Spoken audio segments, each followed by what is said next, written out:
안녕하세요. 조약돌 큐티라이프의 이대숙 목사입니다. 아무리 예쁘더라도 플라스틱 받침대는 쓰시지 않는 게 좋을 것 같습니다. 걔가요, 열에 약해서 뜨거운 프라이팬이나 냄비에 달라붙어요. 그런데 달라붙어 있기 때문에 식어도 안 떨어져요.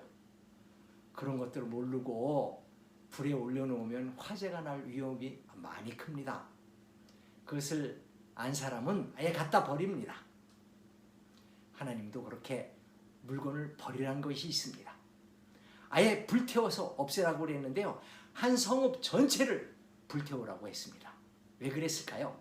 오늘은 그런 이야기를 해보려고 합니다. 오늘 본문 말씀은 신명기 13장 13절서부터 18절까지고요. 크게 전반부와 후반부로 나눌 수 있습니다.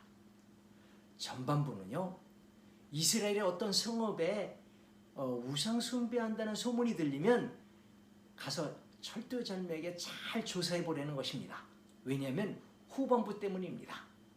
후반부에는 그들을 진멸하라고 했거든요. 여기서 진멸은요, 가축까지, 심지어 성읍을 아예 몽땅 불태워가지고 다시는 재건하지 않도록 하는 그런 것을 말합니다. 이는 사실 그 가나안 족속을 멸할 때의 방법, 헤렘 명령입니다. 그런데 그 헤렘 명령을 이제는 이스라엘 사람들에게 적용하는 것입니다. 아무리 선민 이스라엘일지라도 하나님을 배반하고 우상 숭배를 하면 그렇게 취급한다는 말입니다. 이제 본문을 자세히 살펴보도록 하겠습니다. 13장 13절 말씀, 그 소문에 대한 진상조사를 철두철미하게 해야 한다는 말입니다. 여기서 불량배는 동네 건달을 말하는 것이 아닙니다. 악한 자입니다. 품행이 좋지 않은 자로, 즉 하나님을 우습게 하는 경건치 못한 자를 말합니다. 이 단어가 똑같이 쓰인 성경의 사람이 바로 엘리 제사장의 아들인 홈니와 비느하스입니다. 홈니, 비느하스.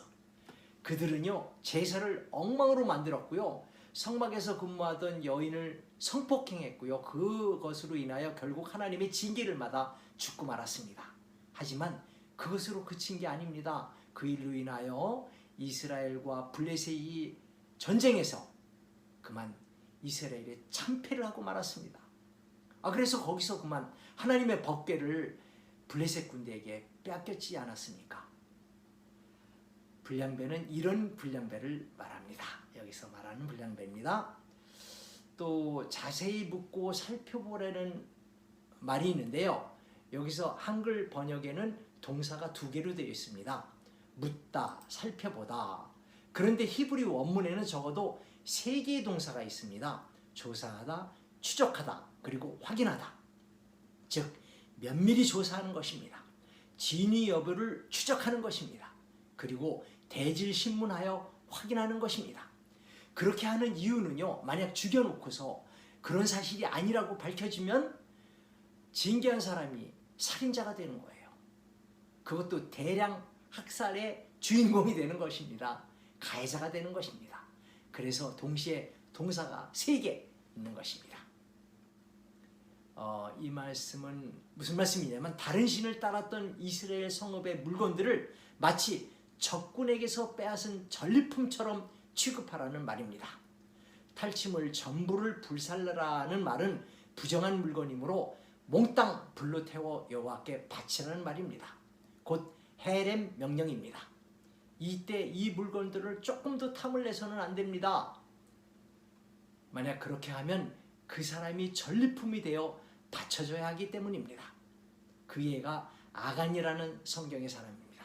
그는 여리고성을 함락했을 때 여호와의 명령을 어기고 아름다운 외투 한 벌, 은덩어리 한 덩어리, 또 금덩어리 한 덩어리를 자기 장막에 꼽을쳐 놓았습니다. 그러다가 그것이 들통이 나서 골짜기에서 불로 태워져 죽고 말았습니다. 그가 헤렘의 대상이 된 것입니다. 그 골짜기가 바로 아골 골짜기로, 거기서 아골 골짜기가 시작되었습니다. 당시는 재화가 아주 귀할 때입니다. 누구라도 불로 태워라고 하면 아마 아까워했을 것입니다. 그러나 태워야 합니다. 반드시 없애야 합니다. 왜냐하면 그게 죄의 통로가 될 수 있기 때문이거든요. 악의 도구가 돼서 믿는 자의 발목을 잡을 수 있기 때문입니다. 이는 마치 포르노를 몰래 다운받아 컴퓨터에 저장하는 것과 흡사합니다. 아무리 경건 생활을 잘 할지라도 언젠가 보게 될 것이죠. 원천봉쇄라는 말이 있습니다. 어떤 일이 일어나지 않도록 사전에 막아버리는 것을 말합니다. 죄에 대해서, 악에 대해서 원천봉쇄해야 합니다. 만약 그렇지 않으면 바이러스 남은 것들이 몸에 침투하듯이 우리 영혼을 침투할 수 있기 때문입니다. 시편과 잠언을 보면 악을 미워하라는 말이 엄청 많습니다. 또 사도 바울도 악은 그 모양이라도 버리라고 했습니다. 하나님에 대해서는 전면 개방입니다. 그러나 악에 대해서, 죄에 대해서는 원천 봉쇄입니다. 하나님을 죽도록 사랑하고 그렇지만 악을 죽도록 미워하는 저와 여러분이 되면 좋겠습니다. 오늘은 여기까지. 내일 다시 봬요.